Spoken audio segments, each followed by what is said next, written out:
مجھے یقین نہیں آ رہا تھا کہ یہ بات امریکہ کے نو منتخب صدر ڈونلڈ ٹرمپ کہہ رہے ہیں کہ امریکہ پر جو $35 ٹریلین کا قرضہ ہے اسے اتارنے کے لیے مستقبل قریب میں کرپٹو کرنسی یعنی بٹ کوائن کو استعمال کیا جا سکتا ہے۔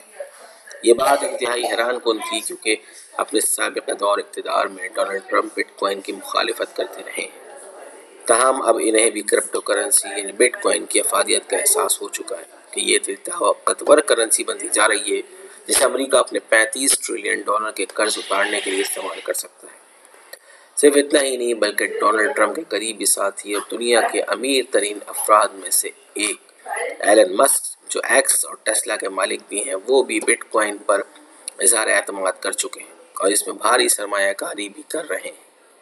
امریکہ، جاپان سمیت دنیا کے درجنوں ممالک میں کرپٹو کرنسی کو قانونی حیثیت حاصل ہو چکی ہے اور جاپان میں تو کرپٹو کرنسی کے روزمرہ استعمال کے لیے ملک بھر میں ATM مشینیں لگانے کی منصوبہ بندی بھی کر لی گئی ہے، جبکہ کرپٹو کرنسی کے کریڈٹ کارڈ بھی تیار کرنے کا منصوبہ ہے۔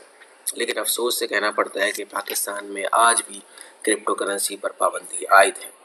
اور جو لوگ اس ٹیکنالوجی کو پاکستان میں قانونی درجہ دلانے کی کوشش کرتے ہیں ان کی حوصلہ شکنی کی جاتی ہے۔ مجھے آج بھی یاد ہے کہ صرف 8 سال قبل پاکستان کے معروف social media influencer, crypto expert اور ٹیکنالوجی موومنٹ آف پاکستان کے سربراہ وقار زکا پوری طاقت سے مہم چلا رہے تھے کہ پاکستان میں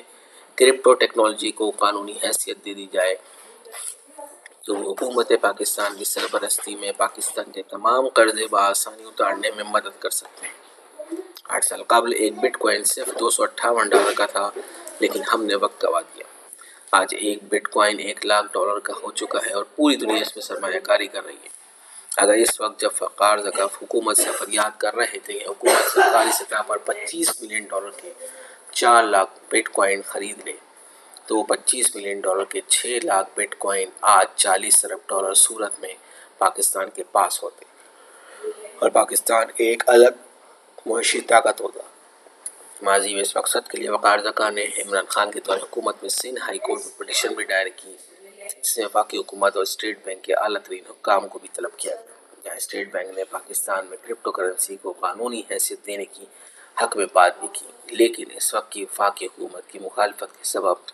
کرپٹو ٹیکنالوجی پاکستان میں قانونی حیثیت حاصل نہ کر سکی۔ آج وقار زکا امریکہ، برطانیہ اور دبئی میں نوجوانوں کو کرپٹو کرنسی پر لیکچرز دیتے نظر آتے ہیں۔ اپنی شاندار مہارت کے سبب دنیا میں کرپٹو ٹیکنالوجی میں اپنا نام بنا چکے ہیں۔ 10 اپ کے نام سے اپنا کرپٹو کوائن لانچ بھی کر چکے ہیں، لیکن آج بھی وہ پاکستان کا قرض اتارنے کے لیے پرعزم ہیں، لیکن انہیں اس کام کے لیے حکومتی سرپرستی کی ضرورت ہے۔ ان کا کہنا ہے کہ اگر حکومت پاکستان میں کرپٹو ٹیکنالوجی کو قانونی حیثیت دیتے ہوئے پاکستان کرپٹو بورڈ قائم کر دیا جائے تو پاکستان اسٹاک ایکسچینج کی طرز پر پاکستان کرپٹو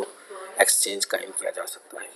اور وہ حکومت کی سرپرستی میں پاکستان کے قرض اتارنے کے لیے بہترین انداز میں کام کر سکتے ہیں۔ اس وقت جب امریکہ اپنے قرض اتارنے کے لیے بٹ کوائن استعمال کر سکتا ہے، جاپان میں بٹ کوائن کے ATM نصب ہونے جا رہے ہیں،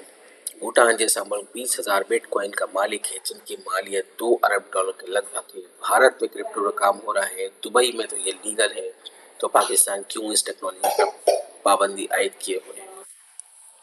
اس وقت پاکستانی عوام کے پاس $50 ملین کی کرپٹو کوائن ہے۔ حکومت کو چاہیے اس ٹیکنالوجی کو لیگل کرے، وقار زکا جیسے محب وطن لوگوں کو ملک میں واپس لائے اور پاکستان کا قرض اتارنے کے لیے نوجوانوں کی مہارت سے استفادہ حاصل کرے،